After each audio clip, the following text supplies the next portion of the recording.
Hi, and welcome to TV series and social media are dictating everything that we do in our lives. In today's episode, we will more specifically look at how the fashion trends of 2022 evolved and how they were actually linked with the biggest pop culture moments of the year. This actually has a name, as I found out. It's called pop culture fashion, and it's trying to explain why our fashion and the trends that we have are not only dictated by what we see on the runway and what the fashion designers are showing us, but can actually be influenced from things that have nothing to do with fashion. For example, the Wednesday Addams TV series comes out and now everybody wears black. Another very notorious example of this is actually the Kate Middleton effect, in which, because the royal family of the UK is built on the idea that they need to be popular with the population of UK, people started noticing what Kate Middleton is wearing, and if she wore a piece of clothing from a certain brand, that brand would become very popular and sell out very fast. The same effect had Meghan Markle. I'm sure she still does. Princess Diana was also a fashion icon. We all know that. But in today's day and age, it's not only the royal family that can dictate fashion. It actually can be any kind of celebrity, to be honest. I mean, we have Kim Kardashian that is influencing millions of girls to get butt implants and then remove them when it's not trendy anymore. We have Bella Hadid, whose streetwear is replicated by so many girlies because it is iconic. And I'm sure I pretty much don't have to explain to you the concept of an influencer. It's the age of niche internet micro-influencers. You can't escape it at this point. So I previously did a video in which I looked at 2023 fashion trends, at least that the media is trying to predict. And most of them were actually coming from the runway, which made me question, is the runway really the main catalyst of the trends that most people are gonna follow? Or is it actually something that is more prevalent in our day-to-day life? And what is more prevalent than the influencers that we follow on our Instagrams and TV series that we watch and movies that we watch and just pop culture moments that we have throughout the year? And so I set out to investigate what were the main pop culture moments and whether they had a say in what we wore in 2022, and maybe they can predict what we're gonna wear in 2023 as well. And I found out it's actually true. So we're gonna start off with, I think, one of the best examples of how a piece of media can influence our fashion trends. And it's something that has been rising for the last year, and it's gonna still rise. And it's so funny because the movie itself didn't come out yet, but it's been living in our hands rent-free for months already. And there's a whole new aesthetic that came out of it, basically. And of course, I'm talking about our Lord and Savior, Barbie. Barbie needs no introduction. It's the 50s doll that we have been acquainted from a very early age, girls and sometimes boys. But what's making it even more prevalent in our fashion subconscious right now is, of course, the 2023 Barbie movie that is gonna come out, that is directed by Greta Gerwig. The movie was in production for a very long time. Actually, no, the movie was in conception for a very long time before it even got to have its production discussed. There were some initial ideas of Amy Schumer playing in it. The director, I think, changed a few times. And I think about 1 year ago, we finally got to know that Greta Gerwig is actually going to direct it and Margot Robbie is going to be the main character. Having such a popular character, it would be really difficult to make a movie that would feel fresh and interesting and to have a story that is worth telling, especially since we have so many iconic Barbie movies that are essential viewing and part of the best cinema of humankind, basically. And I'm talking about the 2000s Barbie movies. Honestly, how would Greta Gerwig be able to live up to such high expectations is still a mystery to us, but she seems to be heading in the right direction with the cast. We have Ryan Gosling playing as Ken, and he does have platinum blonde hair. But the most important thing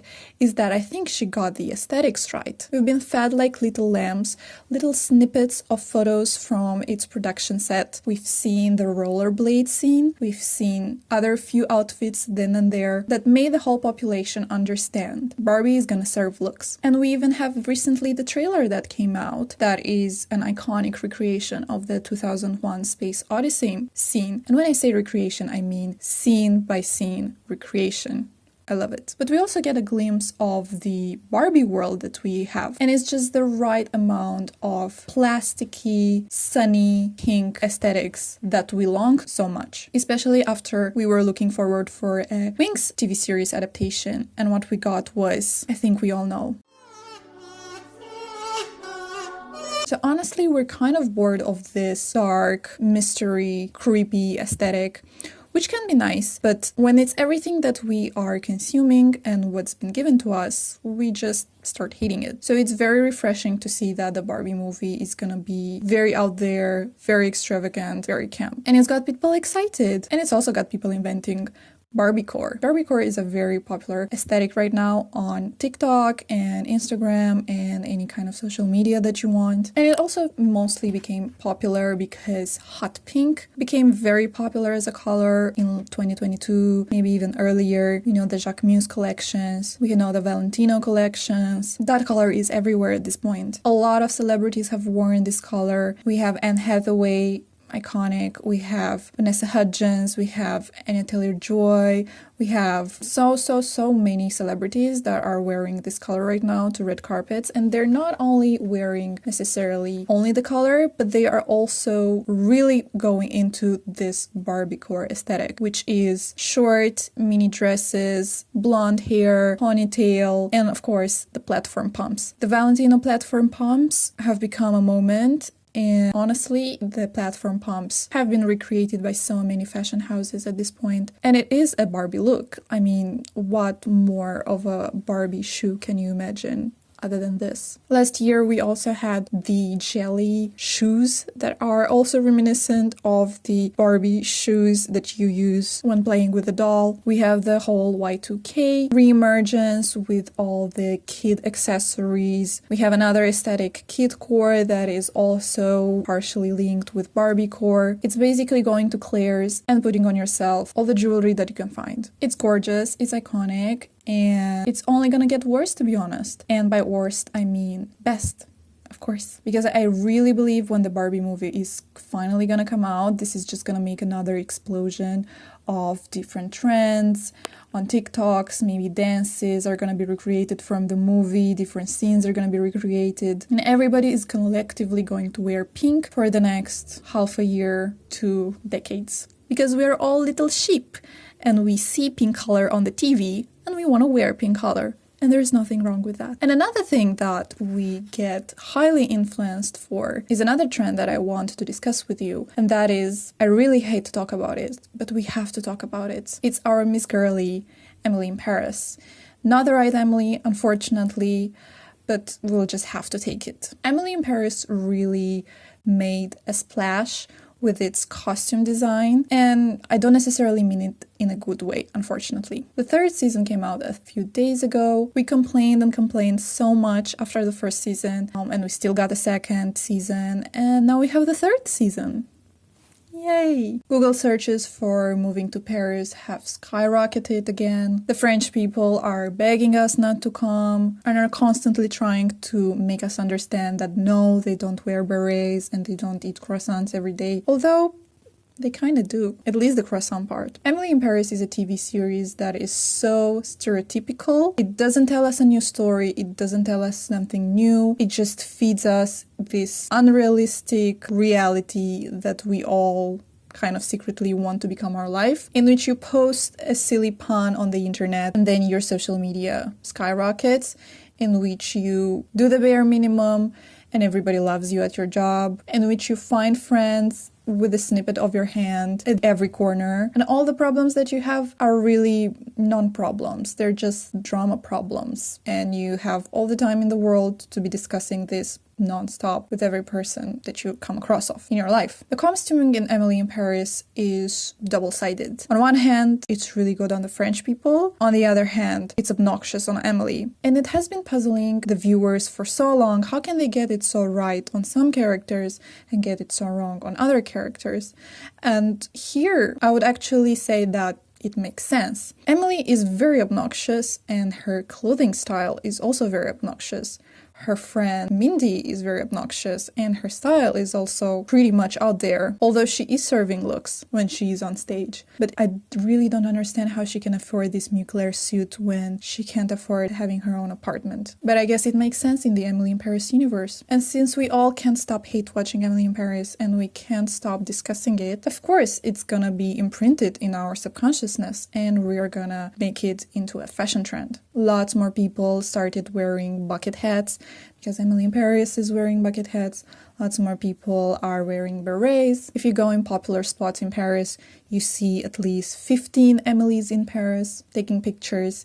And this is all very annoying for Parisians, I know. But at the same time, these girls are just having fun. Like, is it really that bad that these girls are having fun? It may not be the fun that you would enjoy. It may not be something that you understand. Are these girls hurting someone? No. I mean, unless they are annoying and loud or something like that. Because most probably they aren't. They're just having fun, visiting a city that they've been dreaming to visit for so long, putting on cute outfits and enjoying themselves. So although Emily in Paris' style is not my most favorite one, and I really don't understand how you can wear so many tacky Eiffel Tower shirts and purse accessories for years and years in Paris and still not getting shamed by Parisians into maybe dropping 1 or 2 colors from your outfit. But I mean, she's enjoying it, she likes it.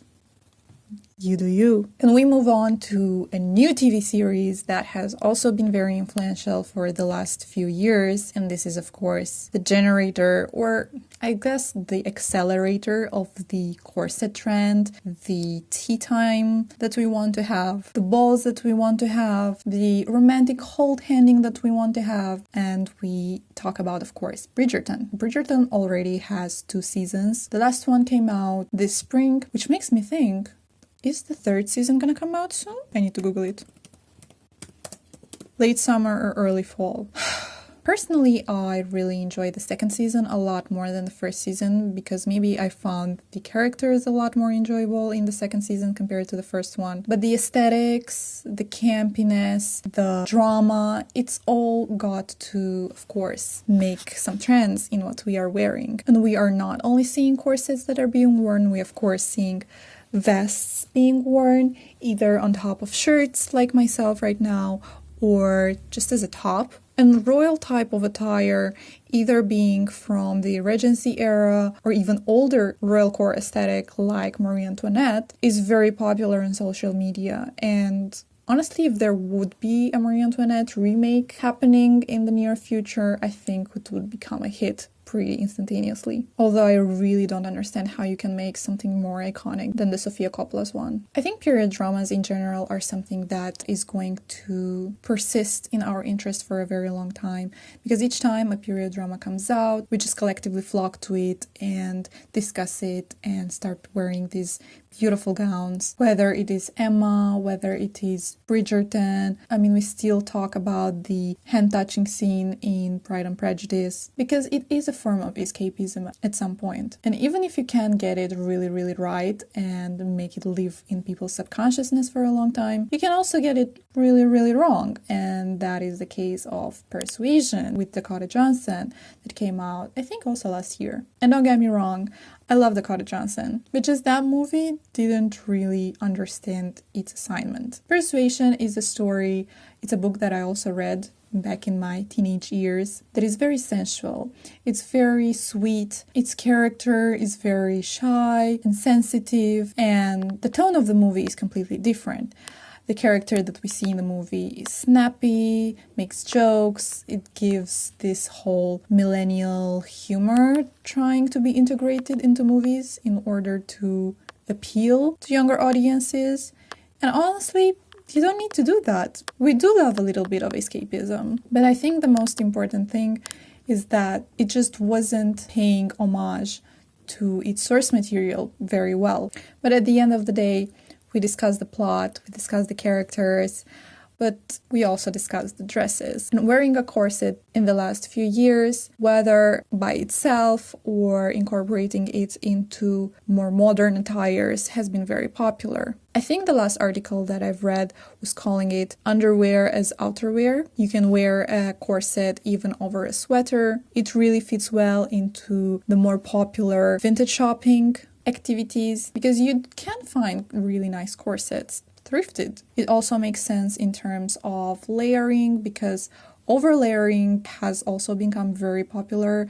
Last year, this whole maximalist putting on as many accessories and as many layers on yourself as possible and making it work. And so a corset is a very fun thing to play with, whether you want to go for the feminine royal core look, or you want to take it a completely different direction and go for something more edgy, black leather, off-duty model look. So yeah, another pop culture moment that dictates what we are wearing. The next one that I already kind of talked about a little bit was the Wednesday TV series that came out recently and has been living in my phone pretty much 24/7. Every second video that I see is another Wednesday Addams dance. And I don't know if that tells a lot about our collective trends, or it just tells that TikTok thinks that I'm very interested in the Wednesday Addams dance, which is very weird because I didn't even watch the TV series myself. But it does influence what we are wearing as well, and that means wearing black shirts, wearing black puffy dresses, doing goth dances. I really like how the actress playing Wednesday Addams choreographed the dance herself, and she did it so nicely because she really did her research and was inspired by 80s goth music dances in the club. And the OG goth community actually recognizes those inspirations and are able to develop them and show more dance moves and talk about where they come from and their cultural importance. So it really shows light into this whole new community that we don't really interact with a lot, but in an understanding, in a accepting way. And although it may be a phase for a lot of people to try this more gothic look, but it is a part of their self-discovery. So it's very nice. Another pop culture moment that was iconic was, of course, the Euphoria season 2 that came out early last year. And we have so many fashion influences coming from there that I think I can talk about it for hours at this point. I mean, we have Maddie with her baddie cutout dresses, mesh tops that honestly I see plastered over my feed all the time. Again, it goes really well into the Y2K resurgence. Actually, no, I think it's more like a 90s style, 90s minimalist style. We have the Euphoria makeup that was so popular, most probably still is. I mean, the makeup in this TV series is beautiful, gorgeous, and a lot of people are recreating those looks. And it looks amazing. We have the iconic scene with, in a good way or bad way, with Cassie in the bathroom in her Oklahoma outfit. And although I've talked about the Euphoria fashion in a different video of mine around what teenagers are allowed to wear, what makes sense for them to wear, on one hand we have these really crazy fashion choices that we see in the TV series, these clothes that are worn by actors who are over the age of 25, pretending to be teenagers, showing a completely unrealistic of what teenage life is. Nobody's wearing a backpack. Teachers are just non-existent. There's no homework. There's no exams. There's no education. So of course we're saying, okay, maybe we want to be grounded a little bit in reality to make it a little bit more relatable. And these stylistic choices are very much protected by the creators of the show, which are telling that they try to show us the raw emotional side of these characters, which will not be grounded in reality and will not look how reality looks like.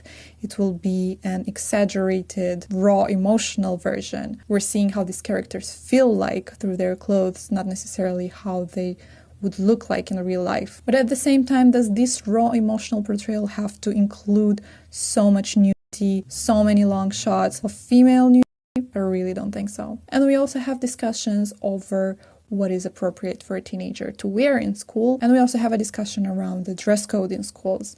I mean, we know that dress codes are notoriously targeting women and girls a lot more than boys. Are shoulders that controversial to be shown in school? I don't think so. So honestly, it's really interesting to see how just a simple piece of clothing on a teenager can be understood and discussed in so many political ways, and they become like this battleground of adults having these conversations about what's right, what's wrong, what's protective, what's outrageous. And the only people that are suffering, honestly, are the teenagers that either are sexualized too much or are not given the right environment and methods to be able to express themselves in a constructive and safe way. But anyway, steering away from politics for a moment and going back to fashion, the term naked dress was really popular to be searched for. Dua Lipa was wearing these nuclear jumpsuits that are also reminiscent of the Maddie Euphoria look. Party wear was forever changed by Euphoria, whether we like it or not. And we actually do like it. The next pop culture moment that I want to talk about is, of course, Miss Girly Bella Hadid, whose streetwear style has been really influencing a lot of girlies. And we're talking about the Y2K overlayering, maximalist, weird core moment that we are seeing. We see low-rise jeans that have been becoming more popular the last year, low-rise skirts as well. We see scarves, we see interesting headwear, we see interesting sunglasses, we see interesting layering with like a turtleneck, and on top we have a shirt, and then on top we have a blazer, because Bella Hadid has been wearing a lot of thrifted stuff. And I think that also comes to normalize a lot more people going to thrift shops and being creative with their style and being inspired by older types of garments. In terms of other celebrities, we have Hailey Bieber that is really promoting, maybe not even consciously, but just existing, because that's what happens when you're a celebrity. You just exist and people start discussing you. Just existing. This clean girl aesthetic, clean girl makeup, that girl fashion aesthetic, which is nice in theory, but at the same time it comes with a lot of interesting implications as well, especially her brownie glazed lips, that she coined that term when it's actually just a brown lip liner that Latina and Black people have been wearing for decades now and have been ostracized for doing it, and now a white woman does it and it becomes trendy. So, of course, fashion is deeply interconnected with sociology and with society, and it's interesting to see how emerging trends are actually discovering a lot of our problems in our social patterns. I think another very interesting pop culture moment that is happening right now, and it would be really interesting to go a lot more in depth over, is how a body can also become trendy, or a body shape can also become trendy or not. And we've seen this with the progression of body trends over hundreds of years. We know the popular body silhouette in the 20s, which was a lot less curvy. We know that in the Renaissance era, it was popular to have a more curvier body. We know the 90s slim body that we've seen on supermodels on runways, in which they look borderline. They look like they haven't had a proper meal in a long time. And the 2010s were, of course, very popular for having, again, very curvy, but also very anatomically impossible cinched waist. It's a body shape that you can get mostly just by having plastic surgery. Although it could be possible in some people, for most of us, it's not possible to have this kind of body shape. It's been heavily promoted by, of course, the Kardashians. And now it's really interesting to see that this body type is not being trendy anymore. And the Kardashians are seen taking out butt implants, breast implants as well, and going for a more natural look, because apparently a natural look body is more popular. So I think it's really dangerous when you step out of fashion in terms of clothing and go into body shape trends, because then your body also becomes a canvas, and our body is a canvas in many ways. I mean, we change our hair color, we can experiment with different types of makeup over the course of our lives, but it becomes especially dangerous when you make a trend out of a dangerous medical procedure and you make it trendy whether to have a big butt, or you make it trendy whether to have a small nose or a big nose. You make it trendy to have big lips or small lips. These trends come and go so fast, especially now with the age of the internet. And although it's very tempting to give in to them and to make that decision to change our bodies in the grand scope of being fashionable, we have to realize that those are, at the end of the day, just trends. And your face and your body is not a trend. It's something that you're born with, and it's infinitely, of course, more difficult to be accepting of who we are as we are born, but it also is an important discussion to be had.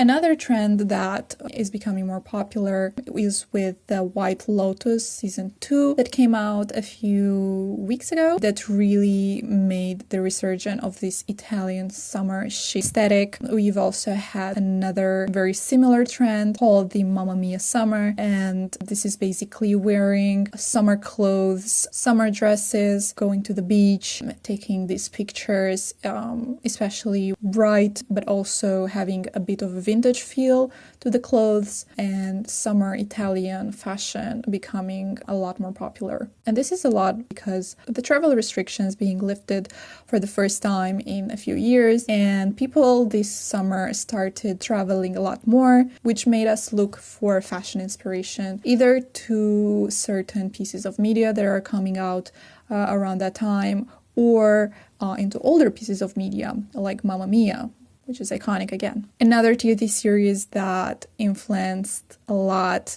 and not even this year necessarily, but since its inception, is Stranger Things, which really popularized the 80s music, clothes, aesthetics, neon, arcade games vibes. But this year specifically, it was the 4th season that came out and introduced the character of Eddie Munson, which has become very quickly universally adored because of an event that happens to him during the season that, if you don't want spoilers, I will not be saying. So this made popular the rockstar aesthetic. The long hair with band t-shirts made Metallica songs a lot more popular. Of course, the Kate Bush song was very popular for a lot of months. And linked with the rockstar aesthetic, we also have the rockstar's girlfriend aesthetic, which it's a little bit problematic, but okay, in which Alexa Chung is one of the most prominent